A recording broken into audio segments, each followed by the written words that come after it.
Hello class 3rd, welcome you all in my science class. Today we will start the new chapter in your science, that is lesson number 5. The name of the chapter is Plants in the Surroundings. Today we will study only its first part. So let's start. Children, you have already studied in chapter 1 that plants are also the living things because they need the air, food and water to live. As all the living things have different body parts, in the same way the plant body is also divided into two main parts. First is the root and second is the shoot. The part of the plant that grows below the ground is called the root. See in the picture. Second is shoot. The part of the plant that grows above the ground is called the shoot. Soil means मिट्टी के ऊपर जो भी कुछ होता है वो पूरा शूट का पार्ट होता है। आप पिक्चर में देख सकते हो कि ग्राउंड के ऊपर प्लांट का कौन कौन सा पार्ट है। You can see that there are flower, there is leaf, there is stem, there is fruit. So all these are the parts of the shoot. So we will study now about it in detail. So let's start. Plants have two main type of roots. These are taproot and fibrous root. Plant के जो root होते हैं वो दो तरीके के होते हैं. First is taproot. In some plants a main thick root grows from the base of the stem. तो taproot ऐसी root है जिसमें main एक part होता है और छोटी छोटी स्मॉल ब्रांचेस या छोटी छोटी स्मॉल रूट्स उसमें से निकली होती है, जैसे carrot, radish, pea, sunflower and mango. They all have this kind of root. Children, I think you will be surprised to know कि कैरेट और रेडिश मीन्स गाजर और मूली जो आप लोग खाते हो वो टैप रूट है. इट मीन्स हम रूट खाते हैं. Now see the second one. It is the fibrous root. It is the second type of root. In some plants, a number of thin and bushy root grows together from the base of stem. Such a root is called the fibrous root.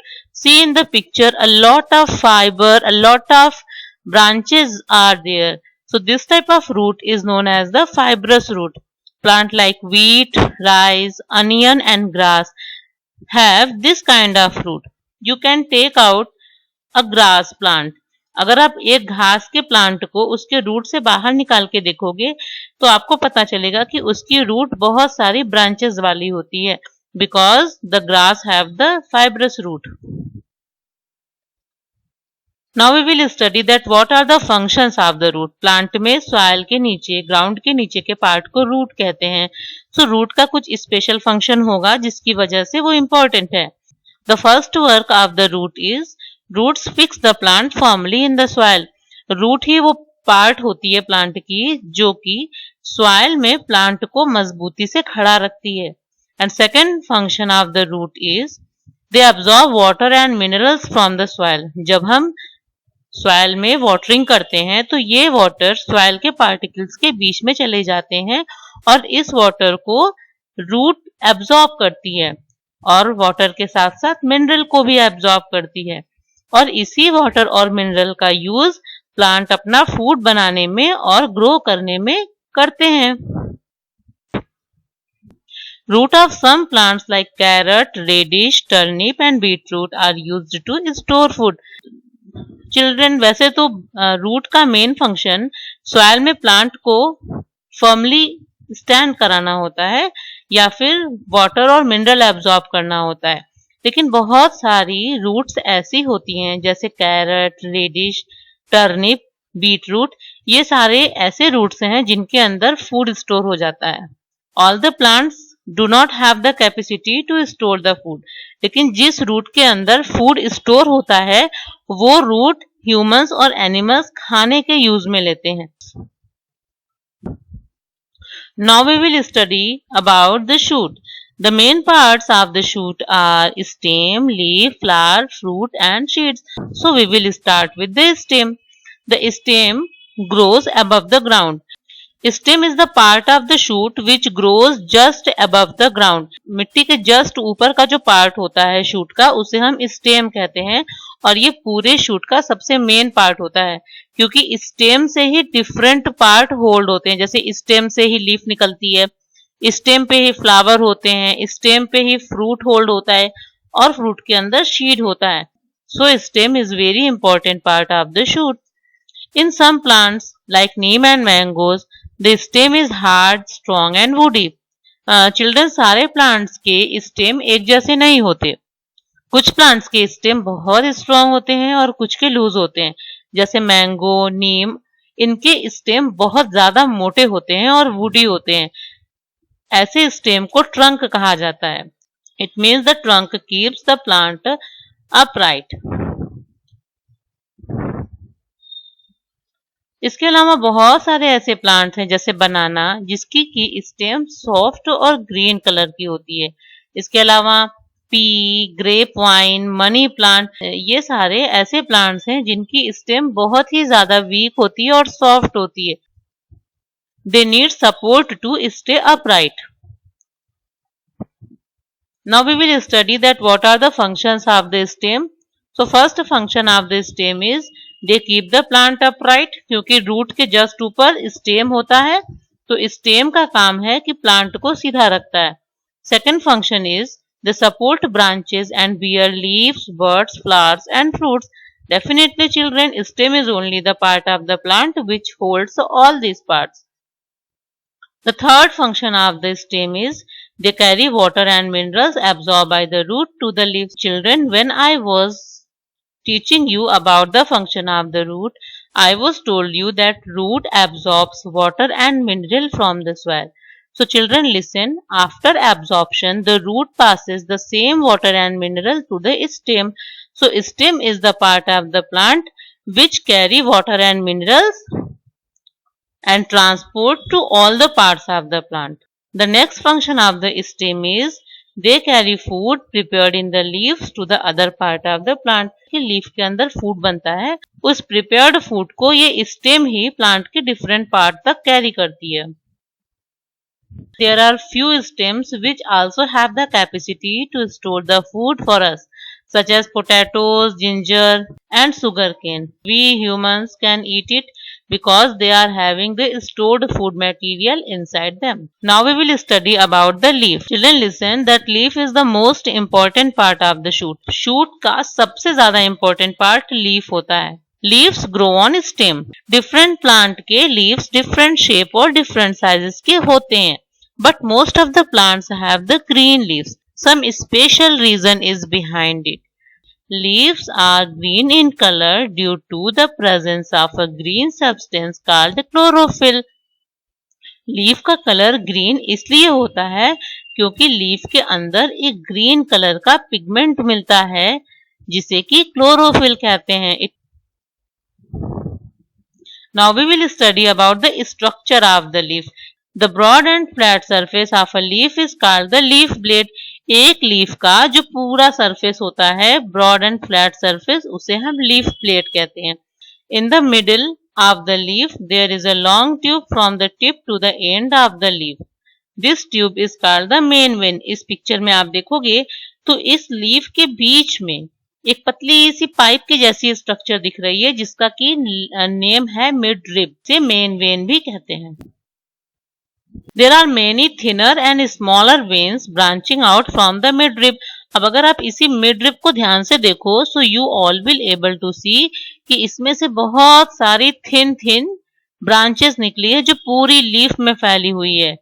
It is looking like a small netted vein. ऐसा लग रहा है कि बहुत छोटी छोटी जालियां पूरी लीफ में फैली हुई हैं। Stock called a petiole. अब अगर आप देखोगे तो लीफ को हम जहां से होल्ड करते हैं, लीफ को हम जहां से पकड़ते हैं, the name of that portion is mentioned petiole.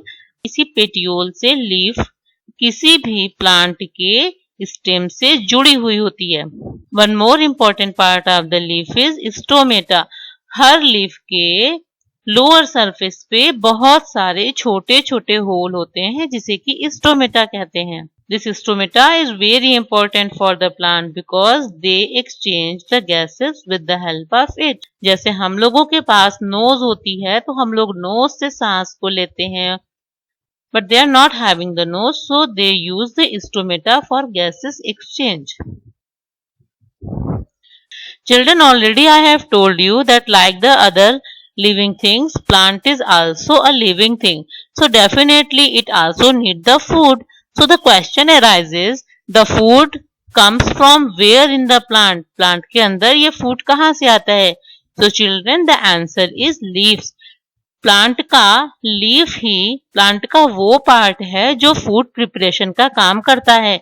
जैसे हमारे घर में फूड बनाने के लिए किचन होती है, वैसे ही प्लांट के लीफ के अंदर फूड बनाने का काम होता है, इसीलिए लीफ को प्लांट का किचन भी कहते हैं। जो भी लीव्स ग्रीन कलर की होती है, अगर उनको सनलाइट मिलती है, अगर उनको एयर मिलती है, अगर उनको रूट से प्रॉपर वाटर मिलता है, तो ये सारी चीजों का यूज करके लीव्स बड़ी इजीली अपना फूड बना लेती हैं।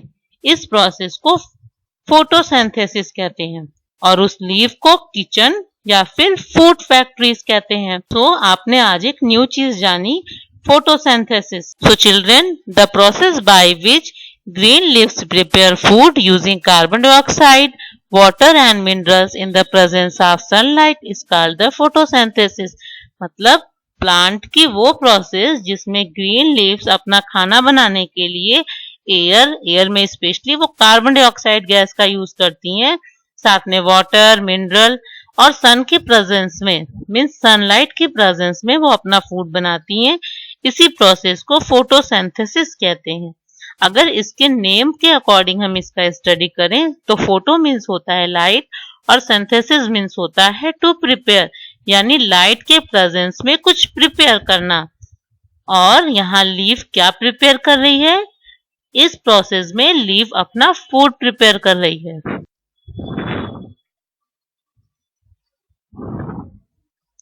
इसके अलावा लीफ का ये भी फंक्शन है कि लीफ प्रोड्यूस ऑक्सीजन। लीफ जो है वो ऑक्सीजन प्रोड्यूस करती है। In the last slide you have studied कि प्लांट फोटोसिंथेसिस की प्रोसेस में कार्बन डाइऑक्साइड, सनलाइट और वाटर यूज करती है। तो वो यूज तो कार्बन डाइऑक्साइड करती है, लेकिन ऑक्सीजन गैस वो प्रोड्यूस करती है, जो कि सारे लिविंग थिंग्स को जिंदा रहने के लिए बहुत जरूरी है। Leaves help the plant breathe through the stomata of the leaves. अब सपोज करो कि अगर प्लांट में लीफ नहीं होगी तो क्या स्टोमेटा होगा? वो भी नहीं होगा। तो लीफ का एक फंक्शन ये भी है कि लीफ के लोअर सरफेस पे स्टोमेटा होते हैं जो कि प्लांट को गैसेस एक्सचेंज में हेल्प करते हैं। So this is also very important function of the leaf. Next, extra water from the plant is also given out through the stomata of the leaves. Children, root से हमेशा ही plant water को absorb करता रहता है, तो plant के अंदर बहुत सारा वाटर हो जाता है जो कि उसके लिए हार्मफुल भी हो सकता है। तो लीफ जो होती हैं वो प्लांट की इस एक्सेस वाटर को बाहर निकाल देती हैं स्टोमेटा से। मीन्स स्टोमेटा के जरिए प्लांट के अंदर जो एक्सेस वाटर है वो वेपर बन के बाहर निकल जाता है।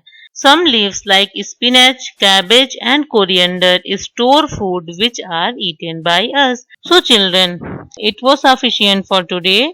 Thank you.